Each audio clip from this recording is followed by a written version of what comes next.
రాజస్థాన్కి చెందినటువంటి ఉదయ్పూర్ అనే సిటీ ఉంది కదా, ఆ సిటీకి చెందినటువంటి కావ్రా రేఖ అనే దంపతులు ఉన్నారు. రేఖ అనే ఆమెకి 55 సంవత్సరాలు. 55 సంవత్సరాల వయసులో ఆమె 17వ బిడ్డకు జన్మనిచ్చారంట హాస్పిటల్కి వెళ్ళి.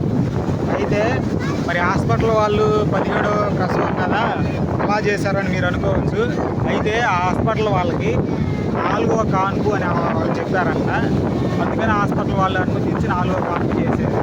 అయితే వీళ్ళు చేసే పని ఏంటంట, రోడ్డు మీద చెత్త అవి ఉంటాయి కదా, అవి ఏరుకొని అట్లాగా జీవనం సాగిస్తారంట. 17 మంది పిల్లల్ని కన్నారంట. వాళ్ళల్లో 5గురికి పెళ్ళిళ్ళు కూడా అయిపోయి పిల్లలు కూడా ఉన్నారంట.